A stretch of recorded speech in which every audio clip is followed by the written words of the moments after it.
Journalism History, a podcast that rips out the pages of your history books to re-examine the stories you thought you knew and the ones you were never told. I'm your host, Nick Hirshon, guiding you through our own drafts of history. This episode is sponsored by the E.W. Scripps School of Journalism at Ohio University. He was a newspaper reporter who came to symbolize the right of journalists to unionize without fear of retaliation. His coerced resignation at the San Francisco Call-Bulletin in 1934 sparked such upheaval in the news industry that one attorney predicted, quote, the beginning of the end of the freedom of the press. In this episode, we examine the case of journalist Dean Jennings with historian Mike Sweeney of Ohio University. Later in the show, we'll also talk with Mike about his previous role as the editor of Journalism History and his recent acceptance of the American Journalism Historians Association's National Award for Excellence in Teaching. Dr. Sweeney, welcome to the Journalism History Podcast. Thank you. It's good to be here. So you have published 22 books and monographs, including several about your primary interest, wartime reporting and censorship. So I'd like for you to start out by telling our audience how you became interested in that subject. My goodness, when I was a boy, I read mostly nonfiction, and I found that I liked reading about the lives of prominent journalists, and in particular war correspondents. One of the first I read about was Ernie Pyle, and so I was happy to be able to do some original research about Pyle and some other war correspondents when I was working on my PhD at Ohio University. Well, it's been a long interest of mine, and now I get to do it like a real historian. So what is it about that subject that's held your interest for so many years? My goodness. Well, first of all, I've always wanted to be involved in journalism somehow. When I was growing up, I delivered the Washington Star in College Park, Maryland, and this was during the Watergate era, and also a time of great political and social upheaval in the United States. And I realized what a crucial and central role that journalism played in our understanding as a country, what it is that we have to decide on, what it is that we have to realize is the conversation that takes place. So I'd always been interested in journalism. And then the war correspondence part, I think, stems from, first of all, the realization that writing and reading about war are perhaps the most important things that we might get from journalism. When a country goes to war and it expends so many lives and so much money, it's such a momentous step that the people need to know what we're fighting for, what is going on in the war. Are the troops well equipped? Is this the right war? Is it being fought well? And so these troops are fighting in our name, and we should have the right to say whether we agree with what they're doing and whether we approve of the way they're conducting the war. So war correspondents are in the thick of that. So they're covering a very important topic. But on top of that, I always admired them for something that I never had and could not see myself ever having. And that's the courage to go put their lives on the line to report something they believe in so passionately. So war correspondents are all in. And I suppose to some people there is a romantic element in that, never knowing when you're going to get the bullet with your name on it. But I think the war correspondents do it because they believe in something bigger than themselves. And to me, that's a noble thing. And a lot of your research tends to focus on World War II. So can you tell us what impact World War II in particular had on journalism? Well, how much time have we got? My dissertation was about how the news was censored in the United States during World War II. And I also have looked at how the news about the war was reported around the world. So it was the most and best covered war of American wars. And also the issue of censorship was such that when the war began with the attack at Pearl Harbor and then the Germans and Japanese um, and the Italians lining up against us. We weren't sure in this country whether we would win. Most of the news out of the war very early was bad. And there were some in the military and in high offices of the US government who wanted to control the press, to censor the press, because in wartime information is a weapon. And they were afraid that if the press was allowed to report and publish and broadcast without some kind of prior restraint, they might give the enemy valuable information, an enemy that didn't need any extra help prosecuting that war, at least in its early years. And so I would argue that not only was the war generally well reported overseas, but the censorship was intelligent. And the key takeaway is that we exited that war with the press every bit as free as it had been when we entered it. And if you look at the experiences of Germany and Russia and Italy, and to some extent even France and the UK, that's not nearly true. And we're going to talk a little bit about a subject that came from before World War II. We're recording this podcast at the 2018 American Journalism Historians Conference in Salt Lake City, Utah, where you've just presented your paper, Francis Biddle and the Jennings Case in 1934-35, a freedom of the press complaint that sucked in Franklin D. Roosevelt, William Randolph Hearst, and Haywood Braun. Can you tell us about your research on that Jennings case, starting out with who Jennings was? Sure. First of all, I'm not the only author of this paper. The co-author is Patrick Washburn, another professor at Ohio University. And we came to this paper because he had an interest in Francis Biddle, who was the Attorney General of the United States during World War II. And I had an interest in Haywood Braun, who had been a war reporter in World War I, covering the Allied Expeditionary Forces. So we came together on this. Through Pat Washburn's research, he had discovered something about this Jennings case, which involved Francis Biddle, and he'd never been able to give it full attention. And so now he's retired. I'm heading towards semi-retirement pretty quick. We wanted to make sure that this story got told. So Dean Jennings, we discovered, was a reporter slash rewrite man at the San Francisco Call Bulletin. And he was one of the organizers of the newspaper guild at his newspaper, and was an officer in Northern California trying to unionize ordinary reporters. And this is at a particular point in time, the first couple years of FDR's administration as president, when he is involved in trying to pull the United States out of the Depression. And he would try anything to see if it would work. And one of his ideas was to have laborers and management get together in various industries around the country and come to agreement through negotiation. What's a fair wage in return for a fair amount of labor? And this was the National Recovery Act, the Blue Eagle. A lot of industries did this for a while. Eventually it went away. But the question is, would these industrial agreements work with the newspaper and I suppose eventually the radio industries, because they are specially protected by the First Amendment of the Constitution. In fact, the only business mentioned in the Constitution is the press. So Jennings organizes for the Guild, and he plans to take his vacation in the summer of 1934 to drive to a big Guild convention in St. Paul, Minnesota. And when his bosses find out that that is his plan, they intentionally rearrange his vacation days so he can't go, because they don't want him or anyone else organizing a guild at his paper. He's working for a William Randolph Hearst paper. Hearst has this reputation for being anti-union, anti-labor. He doesn't want anyone compromising his ability to run his paper the way he sees fit. So what they tell Dean Jennings is the only way you'll get to go to that conference in St. Paul and meet with your guild buddies is if you quit. And so this is a coerced resignation.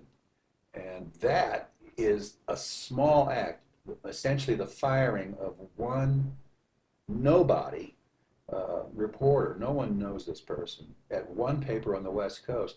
But as he makes a complaint that he's been fired illegally because of union activity, it's like ripples in a pond. It keeps expanding and drawing in bigger and bigger and bigger powers, including the president and Francis Biddle and William Randolph Hearst and Haywood Broun, who, as a columnist for a newspaper in New York City, was the organizer of the newspaper guild. So it starts small, but in a very short amount of time it gets huge, and it is one of the major stories of 1934, but it's been forgotten. No one knows it today. What's one of the things I like about being a historian is finding something significant that's been lost to time and restoring it to history. Do you think there's anything about that story on Dean Jennings that can inform our understanding of issues that face journalists today?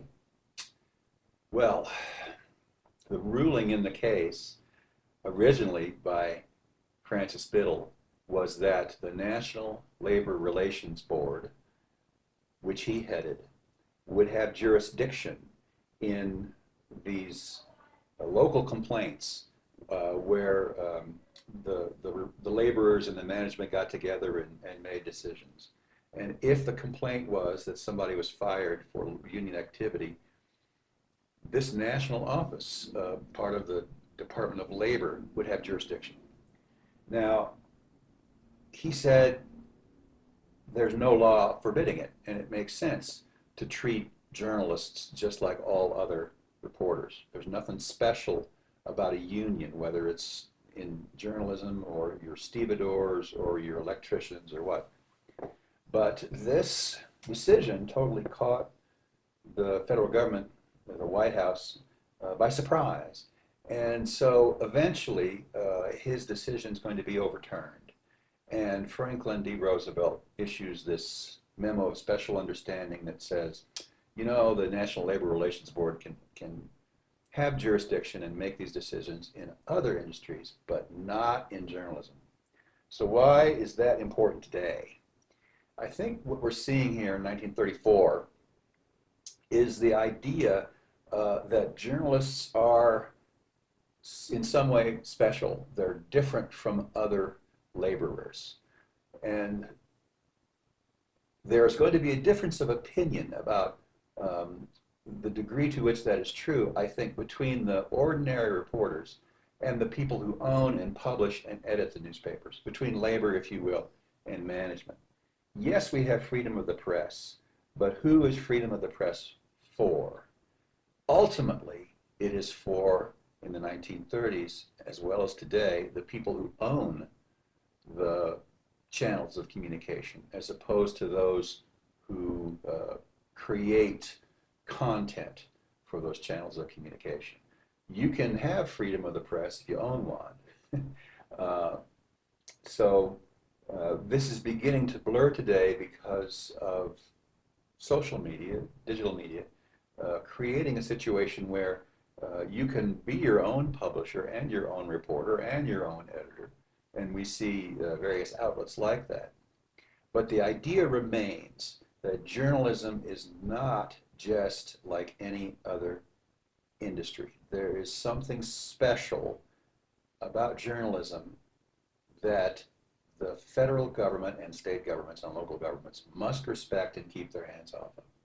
So why do you think this story was sort of lost to time if it was one of the major stories of the year 1934 and you're saying it's so relevant today? I think it got lost because it went the publisher's way, and the publishers have the right to say what they want to say about it. You know, they have this adage that the winners are the ones who write history, right? If this had gone the Guild's way, imagine for a moment a counterfactual reconstruction of history where the National Labor Relations Board could stick its hand down into local newspapers and say, no, you can't fire that person, or no, you must hire this person. That would be a totally different story. So there's that. The other thing is the reason I think that it's been lost is that it was decided so quickly. Francis Biddle did not take it up until he entered office, which would be November 1934. And he was a no-nonsense kind of guy. He made his decision as head of the National Labor Relations Board very quickly on the Jennings case, said we have jurisdiction. He was asked to reconsider it by Donald Richburg, a advisor to FDR. He did. He came to the same conclusion within 10 days.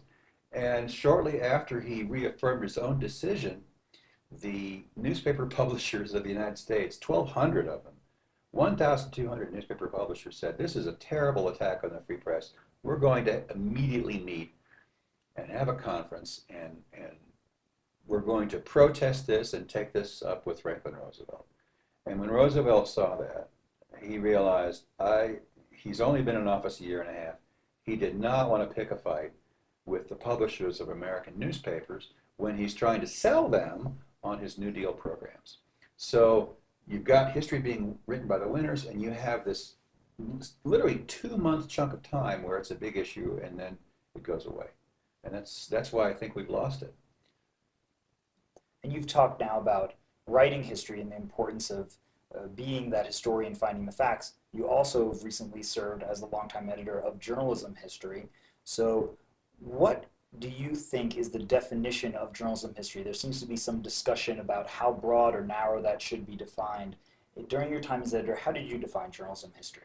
I defined it quite broadly. I said it's not just journalism, it's mass communication. So I would include in journalism history of advertising, public relations, television, radio, newspapers, public opinion campaigns. And even though it's published in the United States and its primary audience is American scholars, I also welcome scholarship from other countries. So we accepted and published articles about some aspect of mass communication in the Soviet Union, Argentina, France, China, Jamaica, et cetera, Israel, some other countries.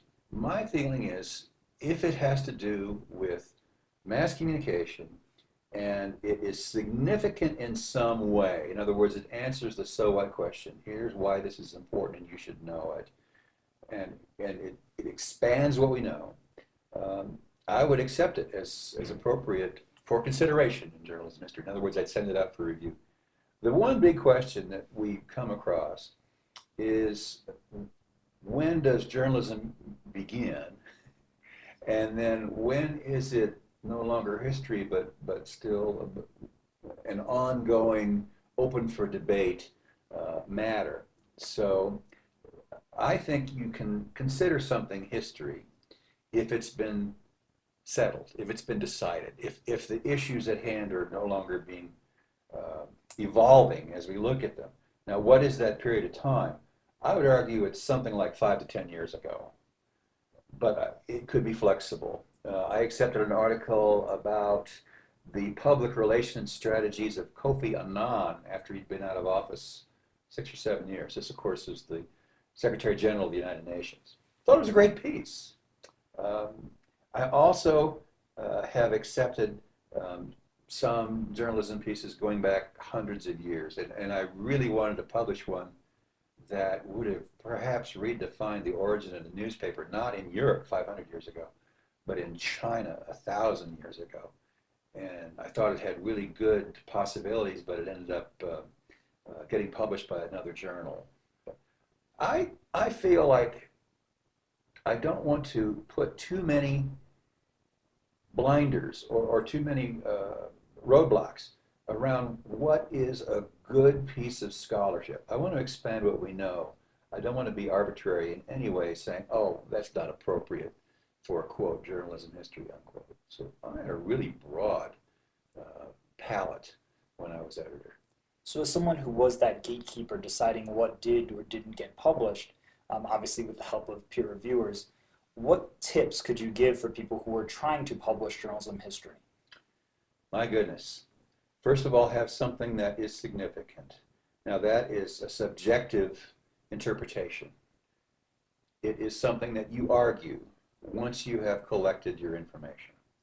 So that first part, collecting information, has to do with primary sources. I rejected out of hand several manuscripts that were essentially rewrites or syntheses of secondary sources, existing books and articles, for example. I don't call that historical research. I call that a book review.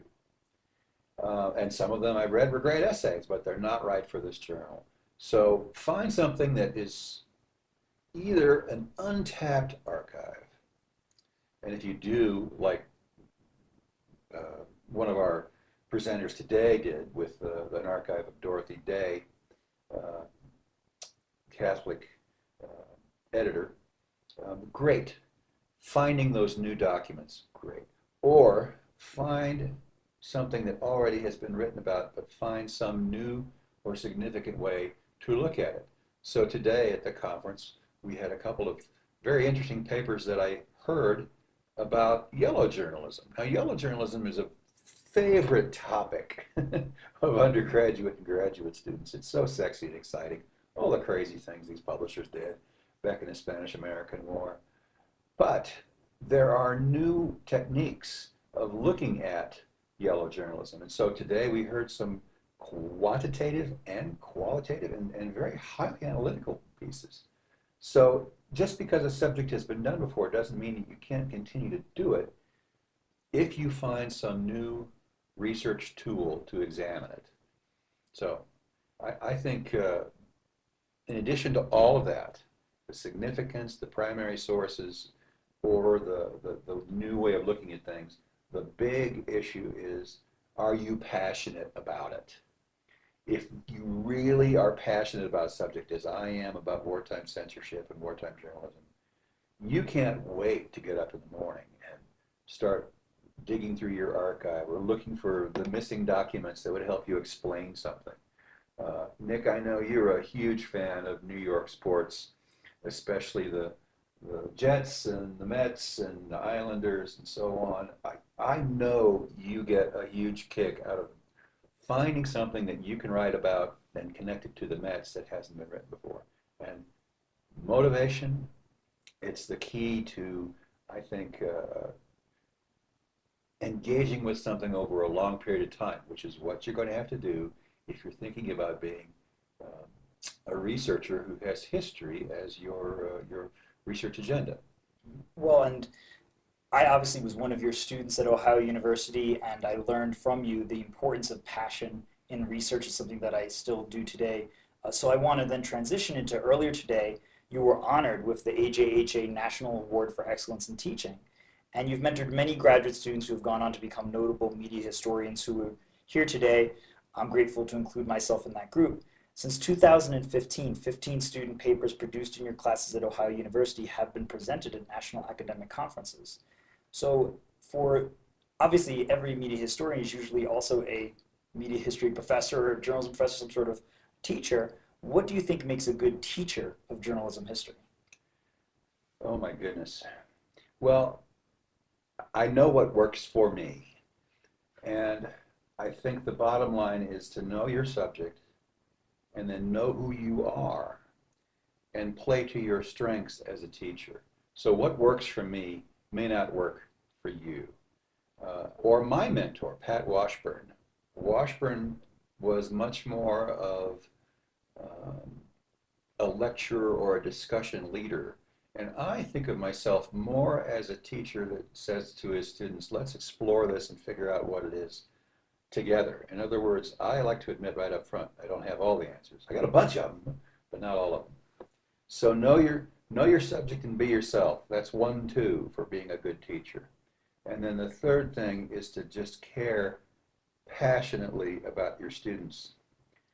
Why are you going into teaching if it's not to help young people get a better grasp of what it is that your subject matter is, what you're teaching, so that they can go on to whatever it is they want to do, whether it's writing books of history or being professors, whatever. And so if you have gotten into this to connect with students, then you need to put students first in your life. What does that mean? It means that you have lots of office hours. It means that you welcome them to call you at home at reasonable hours. It means that when they come to you with issues or problems, you give them your full attention. Uh, you listen to them, because listening closely when someone says, I have an issue, I have a problem, can you give me some feedback? And giving them your time, that's a gift of love. That is a gift of respect, and students recognize that. So I feel like, what's the line from the Beatles? And in the end, the love you make is equal to the love you take. Uh, so that seems like a pretty good point to start wrapping up on.